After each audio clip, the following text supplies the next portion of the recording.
Estamos juntos mais uma vez para o programa Escola Bíblica.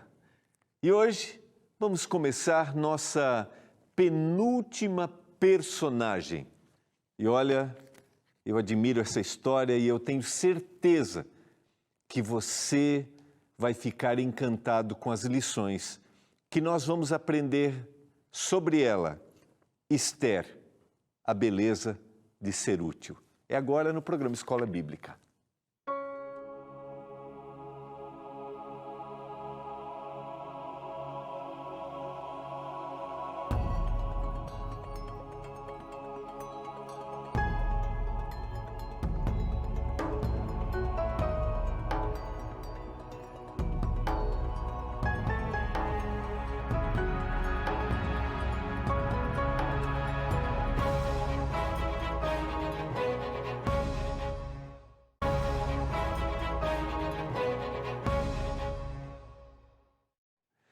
Olá, tudo bem com você? Que alegria estarmos juntos mais uma vez. Estamos começando mais um programa Escola Bíblica.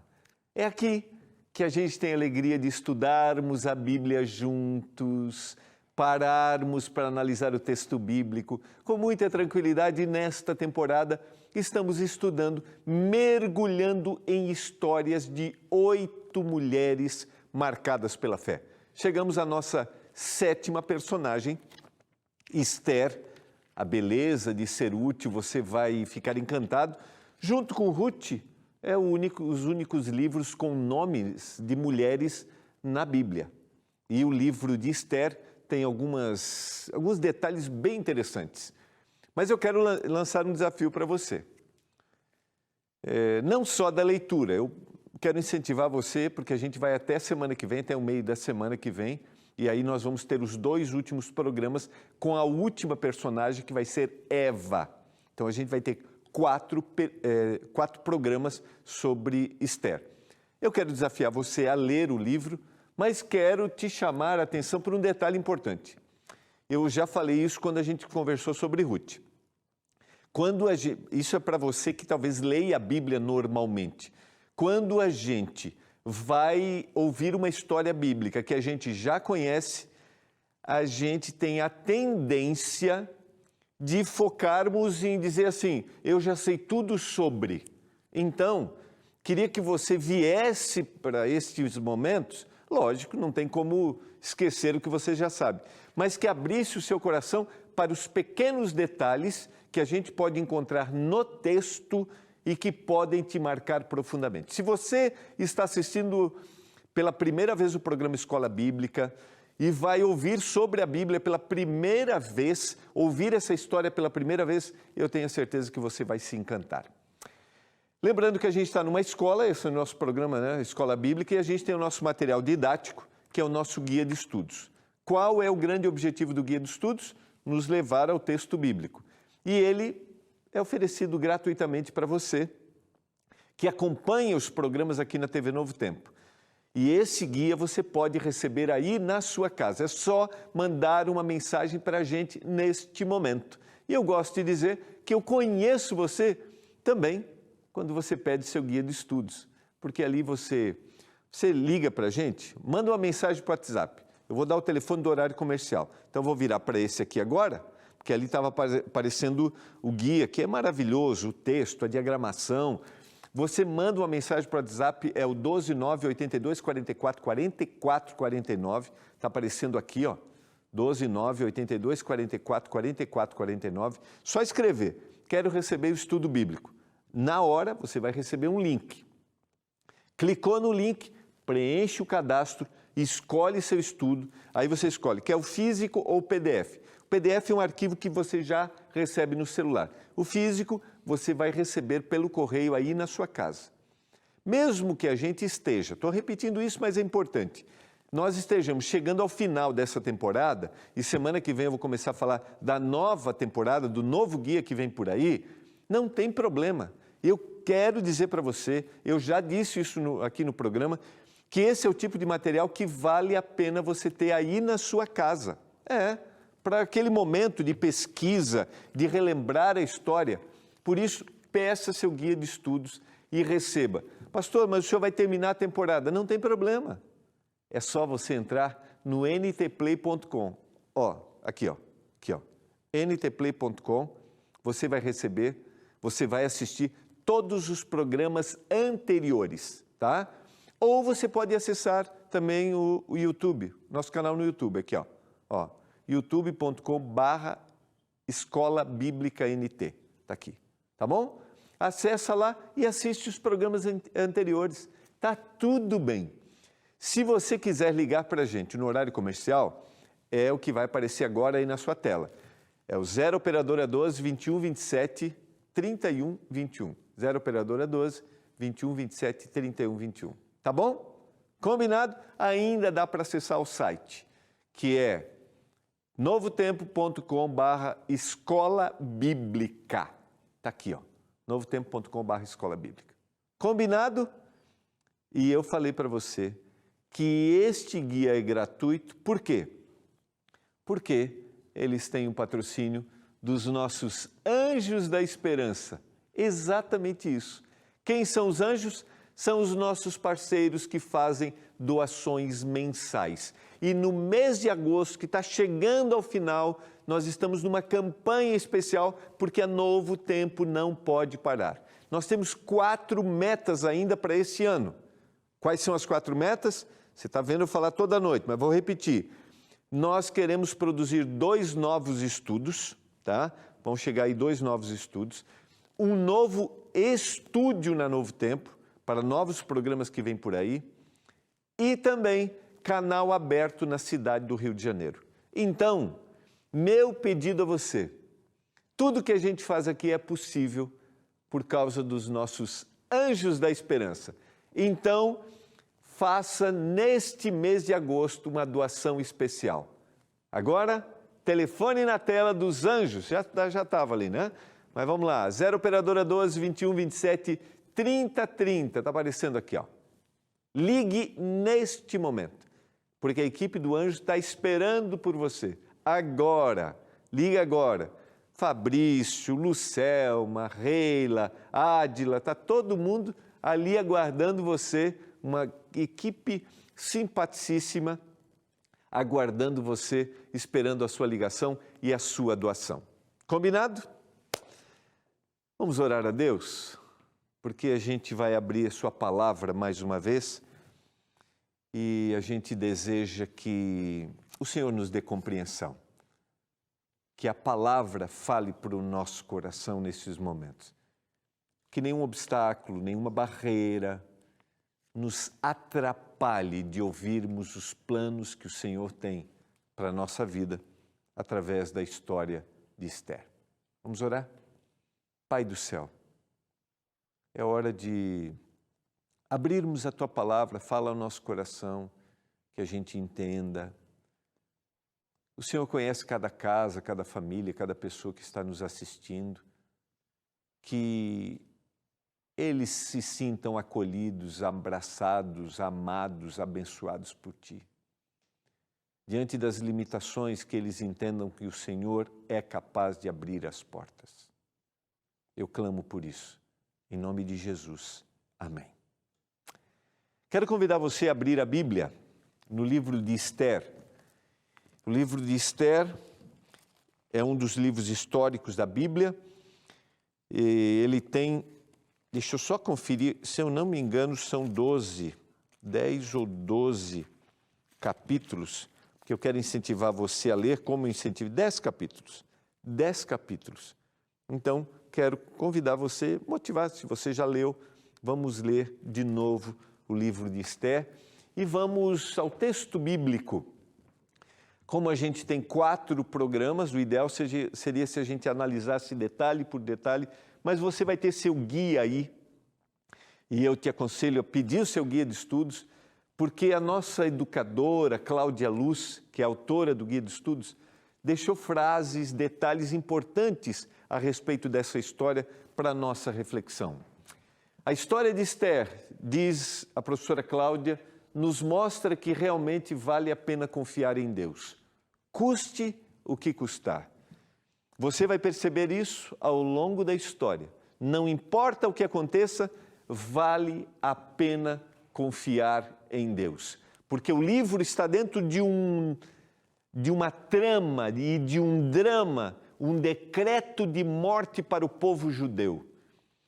E ela diz também que Esther permitiu-se ser útil, pois deixou Deus usá-la para um propósito maior. E a gente vai entender que aquela menina judia, bela e formosa, diz o texto bíblico, foi levada para ser agora esposa do rei Medo-Persa, que governava o mundo naquela época. E você vai entender que não foi um concurso de beleza, ela foi levada, forçada para aquela situação. Mas ali, diante de uma situação adversa, Deus a usou para libertar o seu povo. E eu quero te convidar a fazer parte do entendimento dessa história, porque essa história tem muito a ver comigo e com você. Você vai perceber isso. Eu quero analisar com você o contexto histórico para a gente iniciar. E eu quero começar que esse período, dentro do texto bíblico, eu quero te convidar para vir aqui para a tela, é o período em que o governo, o reino Medo-Persa, que é o governante. Se você for para Daniel, capítulo 2, lá há uma descrição profética dos grandes reinos que dominaram o mundo. O primeiro grande reino, a Babilônia. O segundo grande reino, Medo-Pérsia. Essa é uma análise histórica, profética e histórica, apresentado profeticamente a Daniel, mas é uma análise histórica. Medo-Persa, Grécia, e lá a descrição é através de uma estátua com partes, cabeça de ouro, peito de prata, ventre de bronze, pernas de ferro, que é o próximo, que é o governo romano, e depois os pés, que é pés de barro, que é a divisão do reino europeu, divisão da Europa. Aqui vai do ano 605 até o ano 539. Aqui vai do ano 539 até o ano 331. Aqui vai do ano 331 ao ano 168. E aqui do ano 168 para 476. Aqui nós já estamos depois de Cristo. E a nossa história, o contexto histórico, vai exatamente nesse período. Lembrando a você que Deus tinha, na análise do Antigo Testamento, um povo que era o povo de Israel. Este povo se dividiu em dois reinos, o reino do norte e o reino do sul. O reino do norte, eles se dividem por questões políticas internas. O reino do norte se destitui aproximadamente lá pelo ano 722, numa tomada dos assírios, e o reino do sul em 539,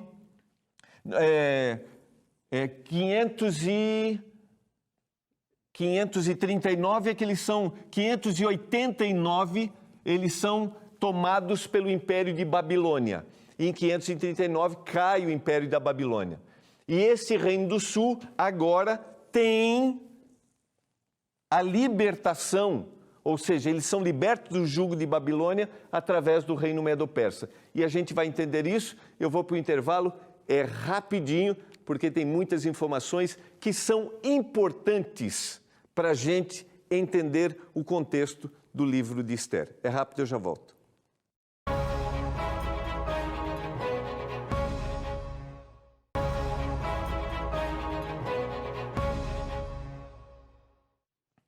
Estamos de volta, você está acompanhando o programa Escola Bíblica. Eu estou aqui do lado do quadro, só para fixar aqui, porque essa análise histórica é importante. Deus tinha um povo, esse povo se dividiu, o Reino do Norte e Reino do Sul.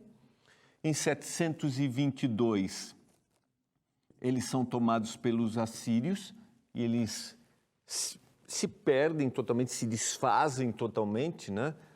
E aqui eu falei 589, não é 589, eles são tomados por Nabucodonosor em 597. Esse é o período de 605 a 539 que o Império Caldeu é o império que domina o mundo habitado na época e eles escravizam o povo de Israel. Em 539, através do general medo-persa Ciro, eles são libertos. E agora eles têm o primeiro decreto que eles podem voltar para a sua terra. 10 anos depois, eles recebem o segundo decreto que eles podem voltar para a sua terra. E dentro desse contexto vai acontecer o que nós vamos apresentar para você através do livro de Esther. Antes da gente seguir, eu quero mandar uns abraços rapidinho. Então segura aí, porque nós estamos numa escola e aqui a gente tem o objetivo de estar pertinho de você, tá bom? Então vamos lá, alguns abraços. Eu e minha mãe assistimos todas as noites, a Jane e a Estela. Gostamos muito dos estudos. Um abraço para vocês. Estou lendo Ruth, ela estava lendo ainda Ruth, né? Que a gente terminou ontem. Meu nome é André, eu sou de Barrinha. Um abraço para você, André. Boa noite, nós estamos acompanhando o programa aqui de Taquara, no Rio Grande do Sul. Eu sou a Beth e o meu esposo Silvio. Um abraço para vocês. Taquara, eu tive a alegria de estudar aí no Colégio Adventista, no internato, no IACS, no Rio Grande do Sul. Boa noite, pastor. Manda um abraço para nós aqui. É o Romário e Onildo. Um abraço para vocês. Deus abençoe muito. Pastor, manda um abraço para Ataliba Madureira de Apiaí, em São Paulo. Um abraço, Ataliba. Pastor, está friozinho, que alegria ter o senhor aqui na minha TV, que Deus abençoe. Eu sou a Ana Lemos, que legal, Ana, obrigado, carinho. Peço oração pelo nosso irmão Newton Roberto, que se encontra internado em Campos dos Goitacazes, no Rio de Janeiro. Lembrando a você que se você deseja mandar recados para a gente, está aqui o telefone, ó, 12981091268. Mande recados para a gente e a gente assim vai conhecendo você, estando mais perto de você, tá bom? Vamos correr aqui, porque nós temos muitas informações, você já percebeu, né? Então vamos lá, vamos para a tela. Então nesse período, que é o período de 539 a 331, que o governo medo-persa, ou o reino medo-persa, domina o mundo habitado na época, que nós temos a história acontecendo. E especificamente no reinado de Assuero, ou Xerxes I, de 486 a 465. Lembra bem que a gente tem, primeiro, Deus, através de Ciro, dizendo, voltem para o povo judeu que havia sido escravizado por Babilônia, que agora estava liberto. Voltem para a sua terra. Alguns deles ficam. 10 anos depois, há uma segunda motivação. Alguns deles, ou a maioria deles, ficam ali no reino dominado pelos medo-persas. E aí o que acontece? Esther capítulo 1, verso 1, só para a gente comprovar no texto bíblico, nos dias de Assuero, o Assuero que reinou desde a Índia até a Etiópia, sobre 127 províncias. Neste período está acontecendo essa história. A partir do verso 3 até o verso 9, nós temos uma apresentação agora do contexto e do poder do reino. E é interessante, por que que isto está no livro? Para mostrar essa hegemonia e esse poderio de Assuero. Ou seja, um reino poderoso que havia derrubado Babilônia e que agora era o reino que tinha poder sobre o mundo na época. E a Bíblia faz uma descrição deste reino. Olha o verso 3. No terceiro ano do seu reinado, ele deu um banquete a todos os príncipes e seus servos, no qual se representou o escol da Pérsia e Média, e os nobres e príncipes das províncias estavam perante ele. No verso 5, passados esses dias, depois dos 120 dias, que ele realiza um grande banquete, mostrando todo o seu poderio, provavelmente por uma batalha perdida para os gregos. Passados esses dias, agora ele deu um banquete a todo o povo que se achava na cidadela de Suzã, tanto para os maiores como para os menores, por 7 dias no pátio do jardim do Palácio Real. Dá para perceber o propósito dessa introdução do autor? Nós temos um rei que provavelmente havia perdido uma batalha, mas agora reúne todos os seus príncipes e mostra o seu poder. Depois disso, de 120 dias mostrando o seu poder, hábito destes comandantes, ele agora reúne todo o povo, realiza um outro banquete. Você sabe que no livro de Esther, os banquetes são apresentados e sempre que há um banquete, uma situação inusitada acontece. Vamos analisar o texto bíblico, vamos lá. Agora o verso 9. Também a rainha Vasti deu um banquete às mulheres na casa real do rei Assuero. Olha só, terceira vez. Sequência. O que acontece? No verso 12, a rainha Vasti recusou vir por intermédio dos eunucos, segundo a palavra do rei, pelo que o rei muito se enfureceu e se inflamou de ira. Qual é o contexto? Eu não vou ler todos os versos, mas depois do 7º dia, a Bíblia diz que o rei já estava embriagado e ele pede que a rainha desfile diante de todos aqueles homens. Provavelmente, a análise do texto dá a ideia que ela deveria se expor fisicamente. E o que ela faz? Ela se recusa a ter esta atitude. E dentro desta recusa, um dos conselheiros do rei diz: você não pode tolerar isso. Olha o que vai acontecer em toda a província. Qual a moral que você vai ter? Pense agora que as mulheres vão se revoltar na sua casa. E diante disso, o rei tira Vasti da sua função, da sua responsabilidade. Ela deixa de ser rainha. E os especialistas do texto bíblico diz que provavelmente ela agora fica reclusa ao harém. Olha o que diz o texto. Esther, capítulo 1, verso 22. Então enviou cartas a todas as províncias do rei, a cada província segundo o seu modo de escrever, e a cada povo segundo a sua língua. Que cada homem fosse senhor em sua casa e que se falasse a língua do seu povo. Ele depõe, porque ela não se submete àquela ordem desequilibrada, e uma carta enviada para todo o reino dizendo, queria colocar o texto de novo, que cada homem fosse senhor em sua casa. Queria falar para você agora.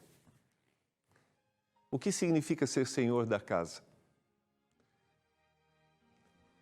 Primeiro, Assuero faz um pedido para expor aquela que é preciosa aos seus olhos, a sua rainha. Segundo, é aconselhado de forma equivocada. Terceiro, todo o reino deveria saber o que ele fez. Mostra claramente que nós temos um rei suscetível, influenciado negativamente e tendo atitudes negativas. Amanhã nós vamos ver o que isso gerou. Mas eu queria dizer para você, o que significa ser senhor da casa? Ser senhor de uma casa começa sendo o zelo, começa tendo zelo pelo seu cônjuge, pela sua esposa. Você quer ser senhor da sua casa? Comece sendo zeloso pela sua esposa. Trate com dignidade, não a exponha. Isso significa ser senhor de uma casa. Eu quero orar para que Deus capacite a cada um a ser verdadeiramente senhor da casa. Pai, essa é a primeira lição que aprendemos. O cônjuge precisa ser tratado de forma digna. Ajude-nos a isso, a sermos verdadeiros senhores da casa, valorizando o nosso cônjuge. Eu clamo em nome de Jesus. Amém.